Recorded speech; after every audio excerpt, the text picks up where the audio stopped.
I mentioned this story where this woman beat this man up, and I see now I have a soundbite on it. As a man on the Boston Metro, and he got too close to this woman's dog. This is according to a CBS News report.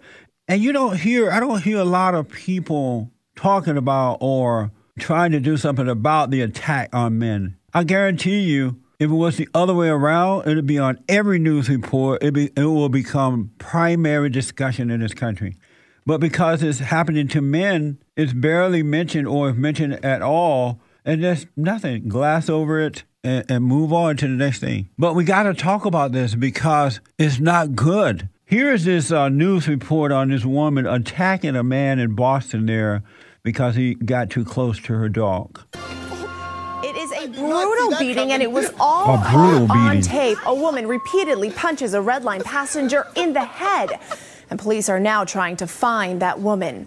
Good evening, everyone. I'm Diana Perez. Thank you for joining us. This all happened just a couple of days ago on the Red Line. And as Paul Burton shows us, the woman apparently thought that the man had stepped on her dog.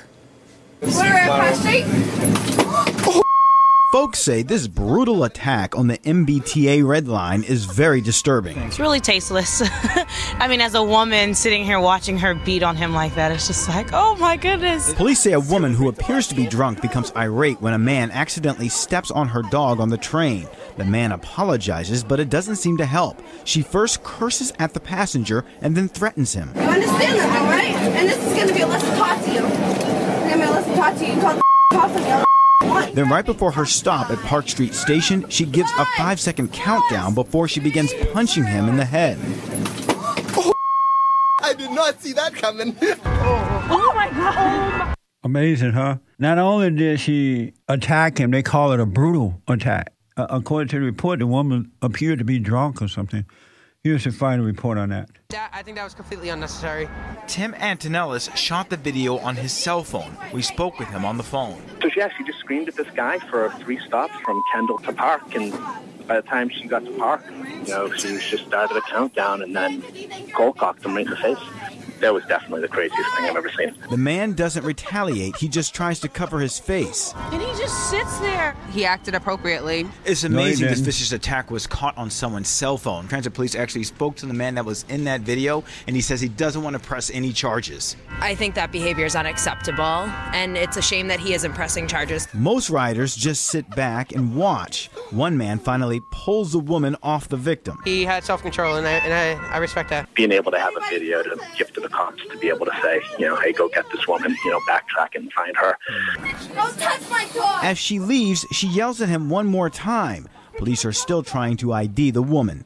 Well, the guy, first of all, he sat there while this woman do a countdown. 1, 2, 3. Can you get any weaker than that? Is it possible? And I'm looking at this in disbelief. And I'm thinking, what has happened to America that they somehow or another convince men that it's okay to let women just beat up on you? How did that happen? How did they convince men of that? And they have convinced men that the women that it's okay to beat up on a man, but he doesn't have a right to beat up on you. Just sit there and let it happen because, quote unquote, the men are stronger than the women. And I would think that since the ladies know that they're not as strong as the men, they're less likely to attack a man, not to be encouraged to attack men. I am not convinced of that. If anybody attack me, I'm going to defend myself, whether it's a teenager, adult, male or female. I'm not going to sit back and just let somebody beat up on me. It's crazy. If you don't think you could beat me, don't attack me. Violence is only necessary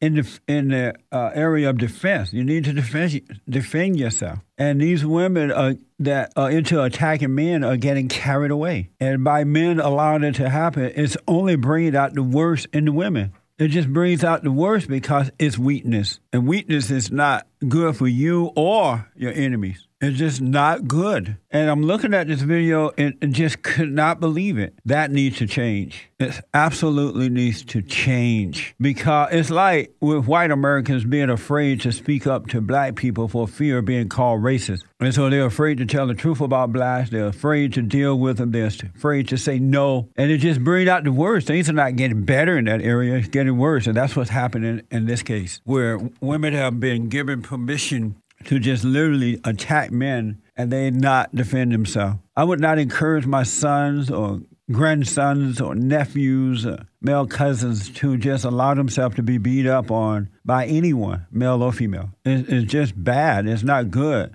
Weakness, when you are a weak person, and a whole lot of folks are today, by the way, just afraid and weak. When you're a weak person, you make people want to hurt you. You encourage them to hurt you, whether it's male or female. You're just encouraging them. Just imagine, after a while, we may already have it, we're going to have a generation of young men who are afraid to physically defend themselves from their woman, and all hell going to break loose in the home and everywhere else, because it's just going to make the woman hate you more. But when you have that attitude of, or that confidence that if you attack me, you won't get away with it, they'll know not to do it. It's like speaking up in the country. The reason the gays and others are allowed to get away with what they get away with because the people are not speaking up. And if you do speak up, they try to shut you down right away in order to intimidate you. It's a battle between good and evil, right versus wrong. I remember growing up, my parents or grandparents would tell me, you don't want to just get out there and be a mean person and start a fight, but if once it happens, you need to defend yourself, defend yourself. If not, you're going to have to come home and deal with me. So they didn't encourage us to fight, but they also encouraged us not to be afraid. Deal with whatever it is you must deal with. It's too bad that men are allowing themselves to be embarrassed, humiliated, because it's just going to be more laws against men and things are going to get worse. Weakness brings on weakness. It brings on destruction.